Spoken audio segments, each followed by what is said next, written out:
Hello friends, स्वागत है आप सभी का हमारे YouTube channel AR math classes में। आज के इस वीडियो में हम प्रश्नावली 4E के सवाल और उसके एग्जाम्पल्स देखेंगे।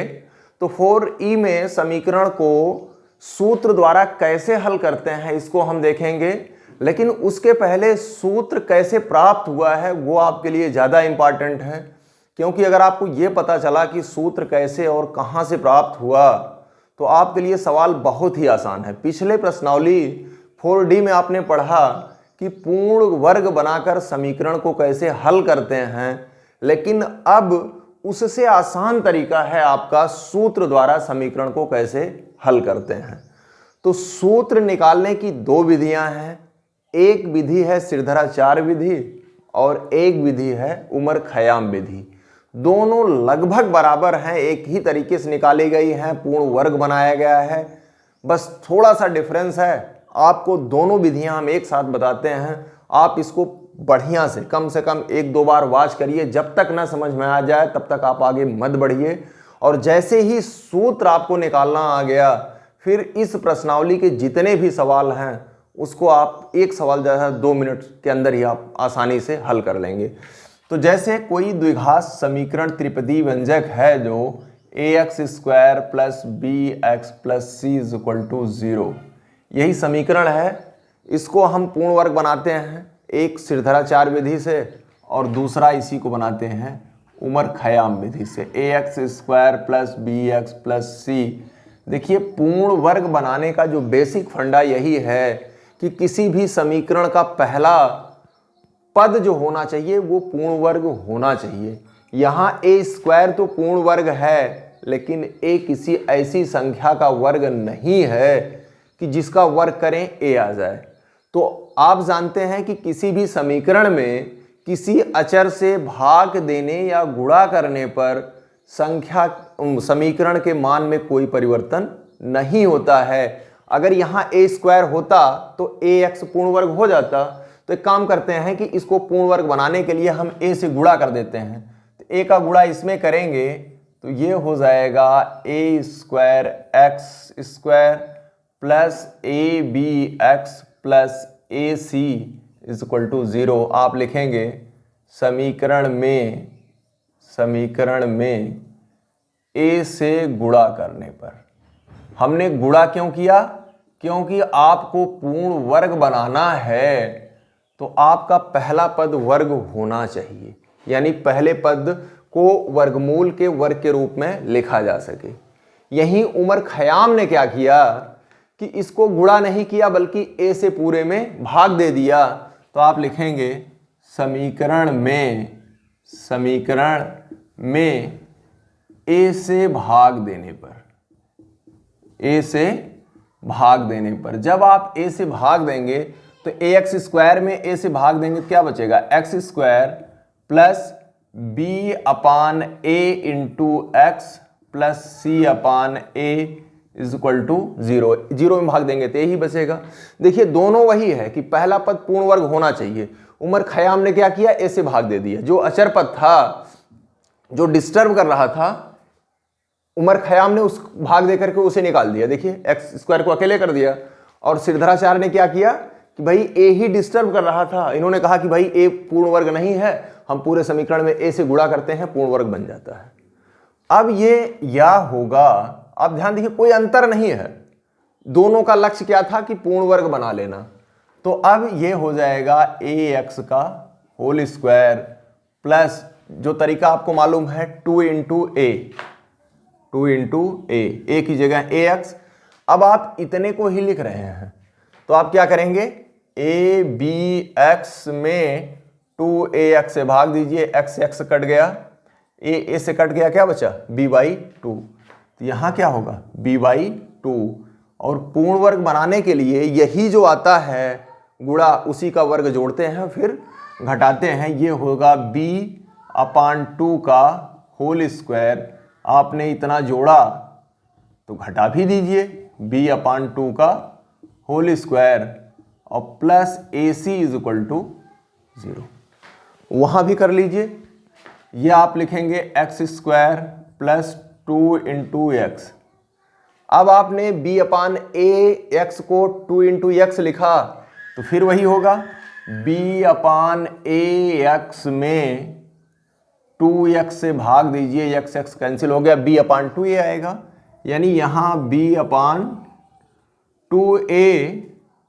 अब b अपान 2a आ गया तो इसी का वर्ग जोड़ेंगे और फिर इसी का वर्ग घटाएंगे, तो ये हो गया b upon 2a whole square minus b upon 2a whole square plus c upon a is equal to 0। देखिए अभी तक हमने कुछ किया नहीं है, पिछली प्रश्नावली में जो पूर्ण वर्ग बनाया था हमने, उसी आधार पे हमने दोनों एक साथ काम किया है। अब ये देखिए यहाँ से यहाँ तक और इसमें यहाँ से यहाँ तक, a square plus 2ab plus b square, a की जगह ax और b की जगह b/2, यानी आप लिखेंगे ax प्लस b/2 का होल स्क्वायर। फिर ये क्या बचा, minus B square upon 2 plus A C is equal to 0। यहाँ ए की एक्स की जगह a यानी a की जगह x और b की जगह b अपान 2a, तो ये हो गया x plus b upon 2a whole square minus B square upon, इसका वर्क करेंगे 2 दूना 4 a square plus C upon a is equal to 0। I hope समझ में आया होगा। इतना आप हर सवाल में करते रहें, बस यही अंतर है कि हर सवाल में यहाँ अचर 2 4 5 6 होता था जिसका आप आसानी से कैलकुलेशन कर लेते थे, लेकिन यहाँ स्थिति थोड़ा सा भिन्न है, यानी या होगा या। आप देखिए थोड़ा और ध्यान से, ये हो गया ax प्लस b/2 का होल स्क्वायर, अब आप माइनस बी स्क्वायर, अब आप देखिए यहाँ बटे कुछ नहीं है तो बटे 1 कर लेते हैं, और जब आपने माइनस कॉमन ले लिया तो ये माइनस था तो ये प्लस हो गया, और ये प्लस था तो ये क्या हो जाएगा माइनस। अब ये देखिए 2 और 1 का लघुत्तम 2 होगा, जब 2 में 1 के भाग देंगे तो 2 बचेगा, यानी 2 का गुणा हो जाएगा 2ac upon 2 is equal to 0। I hope यहाँ तक आ गया होगा। अब हम थोड़ा सा और आगे चलते हैं, इसमें ये हो जाएगा x plus B upon 2a का होल स्क्वायर माइनस, आप देखिए b स्क्वायर 4a स्क्वायर और a का लघुत्तम 4a स्क्वायर होगा, जब 4a स्क्वायर में आप a से भाग देंगे तो 4a बचेगा, यानी 4ac upon 4a square is equal to 0। अब आप ध्यान दीजिए यहाँ से, इसको चाहे हम करडिम करके वर्ग कर लें या फिर इसको पक्षांतर कर लें, या हम लिख देंगे ax प्लस बी अपान 2 का whole square is equal to, ये माइनस है उधर जाएगा प्लस हो जाएगा, B square minus 2ac upon 2। ये हो गया आपका। और यहां भी उसी प्रकार आप लिखेंगे x plus B upon 2a इसका whole square is equal to B square minus 4ac upon 4a square. ये हो गया आपका। अब आपको वर्गमूल लेना है, यहां भी वर्गमूल लेना है। और अच्छा एक चीज हमने गलत किया, देखिए यहां b अपान 2 का होल वर्क करेंगे तो b स्क्वायर तो आएगा, 2 दूना क्या हो जाएगा 4। एक स्टेप यहां गलत था, देखिए b अपान 2 का होल वर्क करेंगे तो b स्क्वायर और 2 दूना 4, और जब 4 होगा तो 4 और 1 का लघुत्तम क्या होगा, ये 4 हो जाएगा, और यहां भी 4 में 1 से भाग देंगे तो 4 बार जाएगा, यानी जहां हमने गलती से 2 का वर्ग नहीं किया था, 2 लिख दिया था, वहां हम क्या लिखेंगे 4 लिखेंगे। अभी आप वर्गमूल ले लीजिए, जब इसका वर्गमूल लेंगे तो क्या मिलेगा ax प्लस b/2 वर्गमूल, और इसका वर्गमूल लेंगे तो ऊपर वाले का वर्गमूल नहीं होगा, हम करडिम लिख देंगे b स्क्वायर माइनस 4ac, और नीचे 4 का वर्गमूल 2 हो जाएगा। और जब किसी संख्या का आप वर्गमूल लेते हैं तो प्लस और माइनस दोनों आता है। यानी ax plus B upon 2 is equal to plus minus under root B square minus 4ac upon 2। यहां भी वही होगा, आप वर्गमूल लीजिए x plus B upon 2a is equal to इसका वर्गमूल प्लस माइनस वर्गमूल होगा नहीं तो क्या लिख देंगे बी स्क्वायर माइनस 4ac, और ये देखिए 4 का वर्गमूल 2 और a स्क्वायर का वर्गमूल a।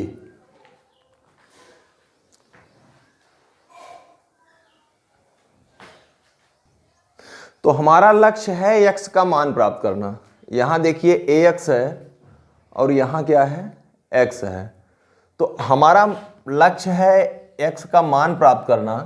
तो ax यहीं रहने देते हैं, b/2 क्या करेंगे पक्षांतर करेंगे, यहाँ x यहीं रहने देंगे, b अपॉन 2 क्या करेंगे पक्षांतर करेंगे। तो यहाँ से देखिए जब आपका ax इज इक्वल टू ये प्लस b/2 है, जब प्लस b/2 है तो उस तरफ जाएगा तो क्या होगा माइनस b/2, और ये plus minus under root B square upon 4ac upon 2।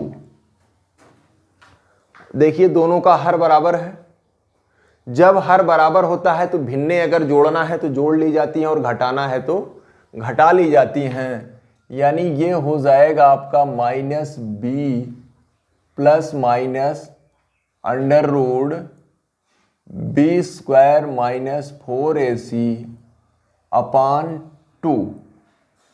ये अभी ax का मान है, किसका मान है ax का।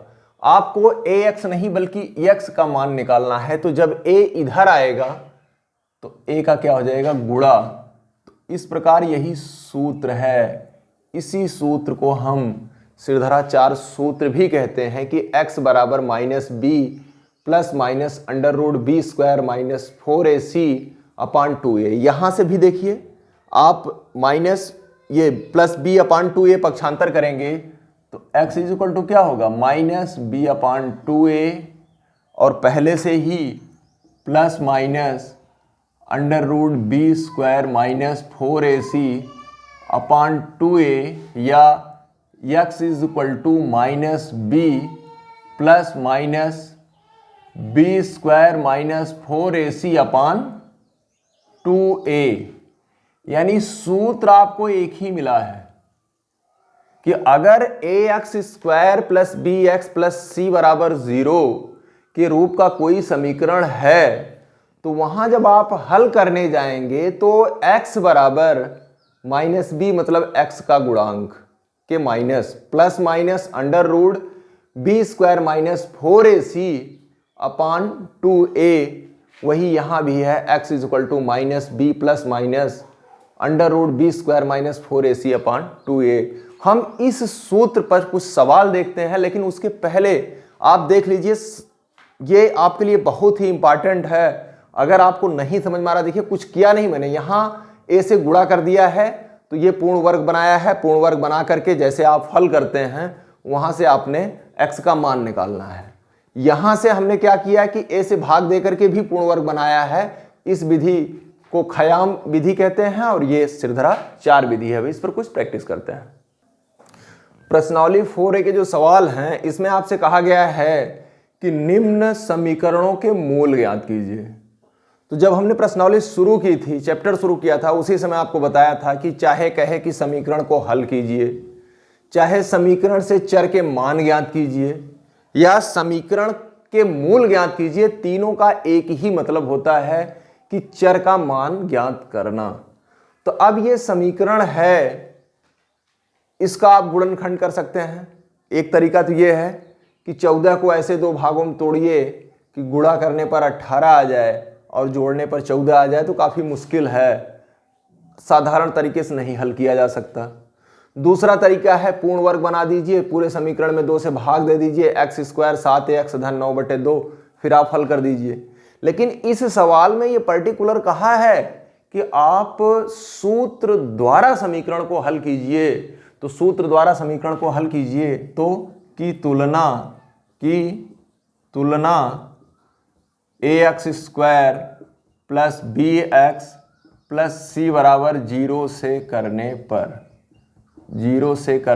पर जब तुलना करेंगे तो a इज इक्वल टू कितना है 2, एक्स स्क्वायर का गुणांक a, एक्स स्क्वायर का गुणांक 2, एक्स स्क्वायर x का गुणांक b, x का गुणांक 14, अचर पद c और यहाँ अचर पद 9। अब सूत्र जो होता है आपने क्या देखा, x is equal to minus B plus minus under root B square minus 4ac upon 2a। अब ये हो जाएगा आपका माइनस बी की जगह कितना है 14 है, तो minus 14 plus minus 14 square minus 2a means 2 और c मीन्स 9 जो आप मान निकाल चुके हैं अपान 2a यानी ये। अब ये आ गया minus 14 plus minus under root 14 का वर्ग करेंगे तो 14 गुणे 14 बराबर कितना आता है 196, 4 दूनी 8 नवा 72 बटे 2 दूना 4।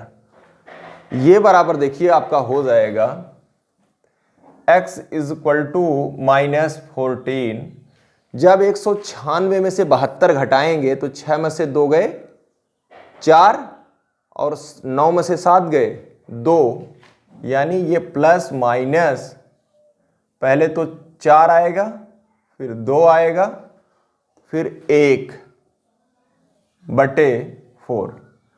अब देखिए इसका 124 तो किसी संख्या का वर्ग है नहीं, लेकिन ये आप गुणनखंड कर लीजिए 124 का तो कितना आएगा 62, फिर 2 गुणे 2 गुणे 31, यानी ये हो जाएगा आपका -4। यहां से 4 कॉमन लेंगे बाहर आएगा प्लस माइनस 2 अंडर रूट 31/4। अब ऊपर नीचे 2 कॉमन ले लीजिए, 2 कॉमन लेंगे तो 2 कॉमन लीजिए -14 नहीं 7 आएगा और ये प्लस माइनस अंडर रूट 31 अपान 4। अब ये 2 एकन्नम 2 दूना 4, ये आ गया -7 प्लस माइनस 31 अपान 2। यही जो है x का मान है। अगर एक साथ लिखते हैं तो ये उत्तर, और नहीं तो आप अलग अलग लिखना चाहते हैं तो x is equal to -7 plus 31/2 एक लिख लीजिए और एक बार माइनस ले लीजिए -7 माइनस 31 अपान 2। तो ये 2 मान आपको मिल गए। इसी प्रकार देखिए इसकी तुलना ax square plus bx plus c बराबर 0 से करेंगे तो a बराबर 2, b बराबर 50 और c बराबर 12। सूत्र क्या है, x is equal to minus B plus minus under root B square minus 4ac upon 2a। यहाँ b की जगह कितना है 50 plus minus under root b यानी 50 का होल स्क्वायर -4, a मीन्स 2 और c मीन्स 12 अपान 2a। 2a का मतलब 2, ये बराबर होगा -50 प्लस माइनस, अब इसका वर्ग करेंगे तो 5 का वर्ग 25 और 1 0 का 2 0 यानी 50 का वर्ग 2500 ऋण देखिए 4 दूना 8 और 12 अट्ठे 96 बटे 2 दूना 4। अब ये होगा -50 प्लस माइनस अंडर रूट, देखिए 0 में से 6 यानी 10 घटाएंगे तो 4 हो जाएगा। यहाँ 9 बचा है, 9 में से 9 घटेगा तो कितना आ जाएगा 0। अब यहाँ 4 बचा है और 2 बचा है। अब 2404 पूर्ण वर्ग संख्या तो है नहीं, यहाँ भी गुणनखंड लेंगे कुछ करेंगे बाहर आएगा, कॉमन लेंगे 2 कॉमन होगा, यहाँ बटे 2 आएगा, जैसे ये आया है सेम सवाल ये भी है। तो इस प्रकार जितने भी सवाल यहाँ आपको मिलेंगे लगभग सारे सवाल बटे के रूप में आपसे मिलते जाएंगे, क्योंकि सीधा सीधा सवाल बहुत कम ही इससे पूछता है, जिसमें होगा वो आसानी से आप निकाल लेंगे। यहाँ देखिए दूसरा सवाल जो है वो लिखने में यहाँ थोड़ा सा गलती हो गई। ये 25x² था, 25x² था, हमने 2 लिखा है, तो इसलिए आपका ये आंसर मैच नहीं करेगा। लेकिन जहाँ जहाँ 2 है अगर वहाँ आप 25 लिखेंगे तो आसानी से आप आंसर निकाल लेंगे। अब ये देखिए कि जब ax² plus bx plus c बराबर 0 के रूप का कोई समीकरण है, तो वहां x के मान जो होते हैं, x बराबर एक बार माइनस b, एक बार प्लस लेते हैं, प्लस b² माइनस 4ac/2a, तो x का एक मान आता है। और जब माइनस लेते हैं तब x का कितने मान आता है, दूसरा मान आ जाता है। यानी द्विघात समीकरण से चर के, जैसे द्विघात समीकरण आपका यही है ax² plus bx plus c, यहां चर के कितने मान संभव हैं, 2 मान संभव हैं। लेकिन हमेशा 2 मान नहीं आता है, कभी कभी दोनों मान बराबर हो जाते हैं। जब कोई समीकरण पूर्ण वर्ग हो, जैसे x ये है x² प्लस 6x प्लस 9, ये बराबर है 0, ये भी तो द्विघात समीकरण है। द्विघात समीकरण है तो चर के 2 मान मिलने चाहिए। लेकिन आप देखिए यहां जब हल करेंगे तो यहां a बराबर कितना आ जाएगा, a बराबर 1, b बराबर 6, c बराबर 9। यहां जब सूत्र लगाएंगे तो x is equal to minus b यानी -6 प्लस माइनस b², तो 6 का वर्ग माइनस 4a का मान 1 और c का मान 9 बटे 2 × 1। ये देखिए यहाँ -6 प्लस माइनस 6 के 36, 9 चौक 36 बटे 2, 36 से कैंसिल, यानी -6/2 क्या हो गया, -3। यहाँ देख रहे हैं x का कितना मान आया, 1 मान आया। जबकि द्विघात समीकरण है, x के मान आने कितने चाहिए थे, 2 मान आने चाहिए थे। द्विघात समीकरण है तो x के 2 मान, 3 घात समीकरण है तो x के 3 मान, 4 घात समीकरण है तो x के 4 मान, ऐसे आने चाहिए थे। लेकिन द्विघात था, यहाँ 2 मान आया नहीं, बल्कि कितना आया, 1 मान आया।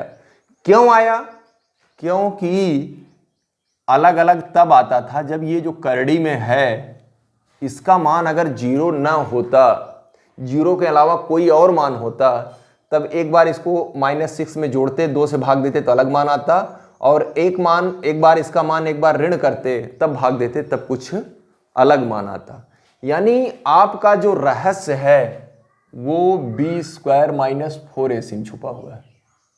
किसमें छुपा हुआ है, b² माइनस 4ac में। आपको बताया जा चुका है कि जब 2 संख्याएं लेते हैं, जैसे a और b 2 संख्याएं ले लीजिए, तो 2 संख्याओं में कितने संबंध संभव हैं, दोनों आपस में बराबर हो सकते हैं।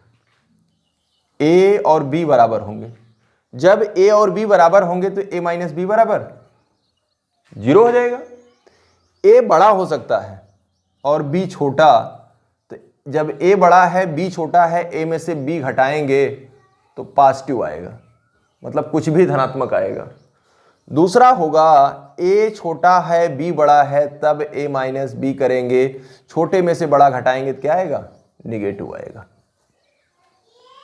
आपने 10 का वर्गमूल लिया होगा, 20 का वर्गमूल लिया होगा, 0.5 का वर्गमूल, इन सब का वर्गमूल कुछ ना कुछ आएगा, आप उसको plus minus plus minus plus minus आएगा।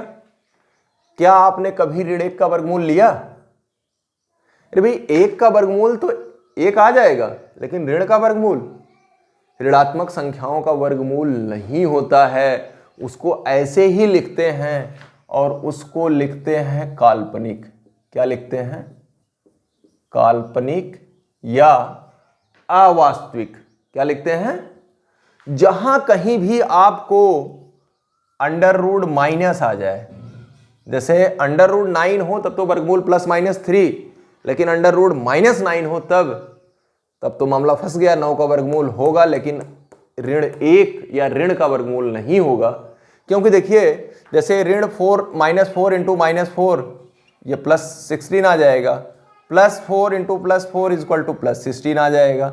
लेकिन अगर ऐसी कोई दो अलग अलग संख्याएं नहीं है जो गुणा करें और माइनस में आ जाए, समान माइनस माइनस गुणा करेंगे तब भी प्लस आएगा, प्लस प्लस गुणा करेंगे तब भी प्लस आएगा, तब यहां देखिए अब यही समझने की बात है। अगर आपने इसको समझ लिया तो पूरा चैप्टर आपके लिए बहुत आसान है। देखिए ये जो b² - 4ac है, b² - 4ac है, अगर इसका मान 0 आ गया, इसका मान क्या आ गया 0, आप समीकरण कोई भी मिलेगा, जैसे यही समीकरण है, आप a बराबर लिखेंगे, b बराबर लिखेंगे, c बराबर लिखेंगे, वहां से b² - 4ac निकालेंगे। अगर b² - 4ac बराबर 0 आया तब तो जो करली था उसका मान क्या आ गया 0 आ गया। और किसी संख्या में 0 जोड़ करके भाग दीजिए या 0 घटा करके भाग दीजिए तो उस संख्या में कोई मान, यानी उस संख्या के मान में कोई अंतर नहीं होगा, एक ही आएगा। यानी जब b² - 4ac बराबर 0 तो आपका क्या होगा, समीकरण के दोनों मूल बराबर होंगे। आप लिखिएगा दोनों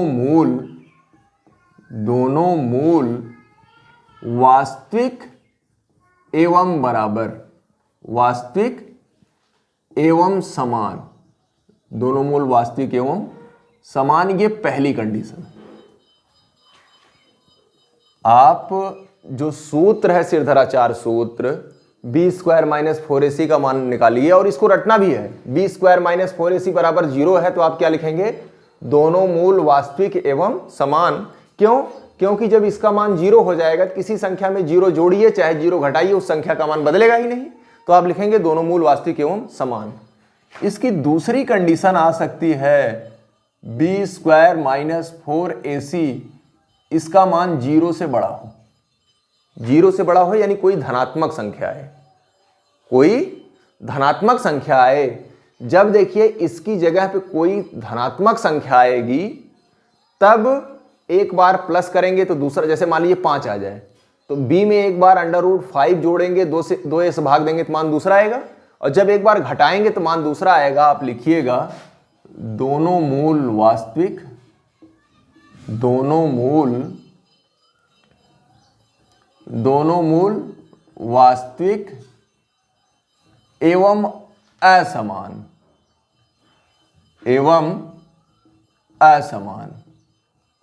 अब देखिए तीसरी condition, b² - 4ac is less than 0। Less than 0 का मतलब ऋण आ जाए। हमने अभी आपको बताया कि आप ऋण संख्या का वर्गमूल ले सकते हैं, नहीं ले सकते हैं तो आप कहेंगे दोनों काल्पनिक। क्या कहेंगे, दोनों मूल काल्पनिक, दोनों मूल काल्पनिक, और काल्पनिक के साथ साथ असमान एवं असमान। देखिए एक कंडीशन में समान होगा, एक कंडीशन में समान कब होगा, जब 0 के बराबर होगा दोनों मूल वास्तविक एवं समान होंगे।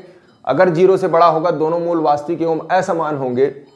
0 से छोटा होगा दोनों मूल काल्पनिक एवं असमान होंगे। अगर ये 3 शर्त आपको ज्ञात है तो आपका कोई भी सवाल नहीं फंसना है। अगर नहीं ज्ञात है तब आपके लिए परेशानी है। तो हमने आप थोड़ा सा चैप्टर ये लंबा है और लंबे लंबे सवाल हैं तो इरिटेटिंग हो सकता है, बट हैं बड़े आसान। आप ये कहाँ से पाए, यहीं से पाए हैं b² - 4ac सूत्र में। अगर इसका मान 0 के बराबर है दोनों मूल वास्तविक समान है, 0 से बड़ा है दोनों मूल वास्तविक एवं असमान है, 0 से छोटा, 0 से छोटा मतलब ऋणात्मक है, तब उसका आप वर्गमूल ही नहीं ले पाएंगे तो आप कहेंगे कि दोनों मूल काल्पनिक एवं असमान है। अब हम कुछ सवाल देखते हैं। प्रश्नावली 4E में 6 से 12 तक आपको एक ही प्रकार के सारे सवाल हैं। जैसे ऊपर जो है, जो आपको एक प्रकार से हल करना था, मान निकालना था, और यहाँ आपको ये दिखाना है कि समीकरण के मूलों की प्रकृति ज्ञात कीजिए। समीकरण के मूलों की प्रकृति ज्ञात कीजिए। तो जिसकी प्रकृति ज्ञात करनी हो आप क्या करेंगे, b² - 4ac निकाल लीजिए। b² - 4ac का मान निकालिए। अगर 0 आ जाए तो आप कहिएगा कि दोनों मूल वास्तविक एवं समान होंगे। अगर बी स्क्वायर माइनस 4ac का मान धनात्मक कुछ भी आ जाए, चाहे 1/2, 2/3, 5, 10, 20, 50 जीरो से बड़ा है तो आप कहेंगे दोनों मूल वास्तविक एवं असमान है। अगर उसका मान ऋणात्मक कुछ आ जाए तो आप कहेंगे कि उसके मूल काल्पनिक और असमान है। तो आप इसकी तुलना ax² plus bx plus c से करेंगे तो a बराबर 1/2, b बराबर 1/3 और c बराबर 1। यहाँ से b² माइनस 4ac निकालेंगे तो b का मान 1/3 का होल स्क्वायर माइनस 4a 1/2 और c का मान 1।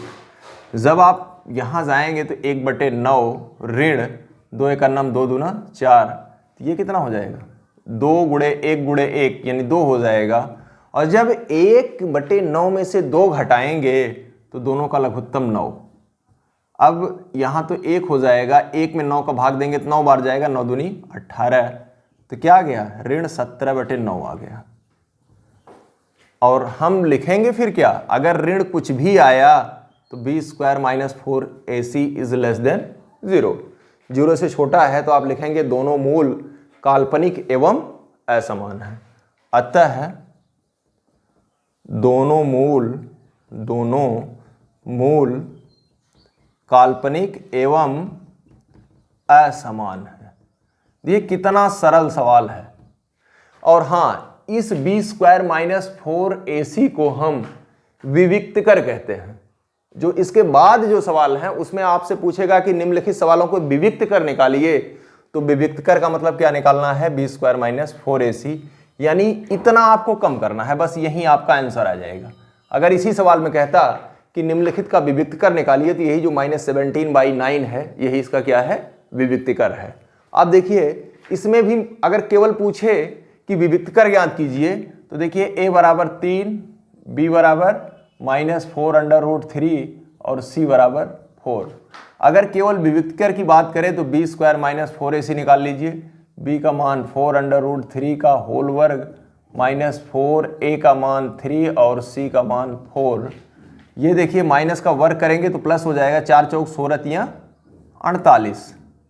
देखिए 4 का वर्ग करेंगे 4 चौक 16 आएगा, और कर्डिम 3 का वर्ग करेंगे 3 आएगा, 16 × 3 बराबर 48, और ये 4 चौक 16 48 बराबर क्या आ गया 0। अगर केवल पूछता कि विविक्तकर ज्ञात करिए तो विविक्तकर क्या है 0 है, लेकिन पूछा है कि मूलों की प्रकृति ज्ञात कीजिए, b² minus 4ac is equal to 0। अतः क्या करेंगे दोनों मूल नहीं, अतः मूल सिर्फ कहिए, मूल वास्तविक एवं क्या है, समान है। दोनों मूल वास्तविक एवं समान है। अगर विविक्तकर पूछता तो आप कहते 0, और चूंकि ये 0 के बराबर है तो आप कहेंगे दोनों मूल वास्तविक एवं समान है। अगर यही 1, 2, 3, 4, 5, 10, 20, 1/2 कुछ भी आ जाता, माइनस न आता, तो आप कहते कि दोनों मूल वास्तविक एवं असमान है। देखिए सवाल नंबर 13 और सवाल नंबर 22 एक जैसे हैं। इसमें कहा गया है कि समीकरण के मूल बराबर हों तो के मान ज्ञात कीजिए। 13 में भी यही कहा गया है, 22 में भी यही कहा गया है कि समीकरण के दोनों मूल बराबर हैं तो के का मान ज्ञात कीजिए। आपने विविक्तकर में हमने क्या बताया कि b² माइनस 4ac हल करेंगे, b² माइनस 4ac निकालेंगे तो यहां देखिए, यहां की तुलना आप ax² plus bx plus c से करेंगे तो a बराबर क्या आ जाएगा k, b बराबर क्या आ जाएगा k-1 और c बराबर क्या आ जाएगा -1 इस सवाल में। तो विविक्तकर निकाल लीजिए, b² माइनस 4ac निकाल लीजिए, और चूंकि ये कहा है कि दोनों मूल बराबर हैं, अगर आपसे कहता कि मूलों की प्रकृति ज्ञात कीजिए तो b² माइनस 4ac निकालते, धन आता तो आप कहते दोनों मूल वास्तविक एवं असमान हैं, अगर ऋण आता तो आप कहते दोनों मूल काल्पनिक एवं असमान हैं, अगर 0 आता तो आप कहते दोनों मूल समान हैं। लेकिन इसमें कह दिया है कि दोनों मूल समान हैं। अगर दोनों मूल समान है तो इसका मतलब b² माइनस 4ac का मान क्या होगा 0 होगा। अब b का मान k-1 का होल स्क्वायर माइनस 4, a का मान k और c का मान -1 बराबर 0। अब ये देखिए a माइनस b का होल स्क्वायर सूत्र है तो a² plus b² minus 2ab। अब ये देखिए ऋण ऋण धन यानी +4k इज इक्वल टू 0। अब या ये हो जाएगा के square plus 1 minus 2k plus 4k यानी plus 2k is equal to 0, या K square plus 2k plus 1 is equal to 0। अब इसको आप चाहे हल कीजिए, चाहे ऐसे देख लीजिए, ये k प्लस 1 का होल स्क्वायर। अगर हल करना चाहें तो कौन कौन सी विधि है? एक आपका गुणनखंड विधि है, दूसरे आपका पूर्ण वर्ग बना के है, तीसरा आपका सूत्र है, जिससे इच्छा हो आप लगा लीजिए। फिलहाल यहाँ देखिए के स्क्वायर प्लस 2k इंटू 1, आप 1 स्क्वायर जोड़िए, 1 स्क्वायर घटाइए, प्लस 1 इज इक्वल टू 0। ये इतनी दूर आ गया k प्लस 1 का होल स्क्वायर, और ये देखिए 1 1 कैंसिल हो जाएगा बराबर 0। वर्गमूल ले लीजिए, k plus 1 is equal to 0, तो k इज इक्वल टू -1। आप चाहे इतना हल करिए और चाहे ये सीधे जो है ये k प्लस 1 का होल स्क्वायर ही है, तो आप इतना ना हल करके सीधे यहीं लिख दीजिए k प्लस 1 का, आप चाहते तो यहीं से लिख देते k प्लस 1 का होल स्क्वायर बराबर 0, या k प्लस 1 बराबर 0, तो k इज इक्वल टू -1। यहाँ से भी आपका ये आंसर होता। एकदम सेम वही है। a बराबर क्या हो जाएगा 3, b बराबर क्या हो जाएगा -12, c बराबर क्या हो जाएगा k। आसान सा सवाल है। इसमें भी कहा है दोनों मूल बराबर हैं, इसका मतलब b square minus 4ac equal to 0। विविक्त कर यही है, तो ये हो जाएगा b का मान -12 का होल स्क्वायर माइनस 4a का मान 3 और c का मान k इज इक्वल टू 0। 12 का 12 में गुणा करेंगे 144, 4 तिहाई 12k इज इक्वल टू 0, या 144 बराबर 12k, या k बराबर 144 बटे 12, 12 रही हम 144, तो k बराबर 12। बहुत ही इजी सवाल है। अब कुछ सवाल है जिसमें विविक्तकर ज्ञात करना है, और विविक्तकर हमने बता दिया। जैसे एक एग्जांपल और देख लेते हैं, 2x square plus 5x plus 10, या मान लीजिए 11 इज इक्वल टू 0। जैसे यही सवाल है, पूछ ले विविक्तकर ज्ञात करो, तो a बराबर 2, b बराबर 5, c बराबर 11। विविक्तकर का मतलब कि विविक्तर क्या है, b स्क्वायर माइनस 4ac का मान, तो b का मान 5 का वर्ग, 4a का मान 2, c का मान 11, 5 × 25, 4 दूनी 8 8 11, 8 ग्रहम 88। अब 25 में से 88 घटाएंगे तो ऋण 3, और ये 8 में से 2 घटाएंगे 6, ऋण 68। यही क्या है विविक्तकर है। ये और भी आसान है।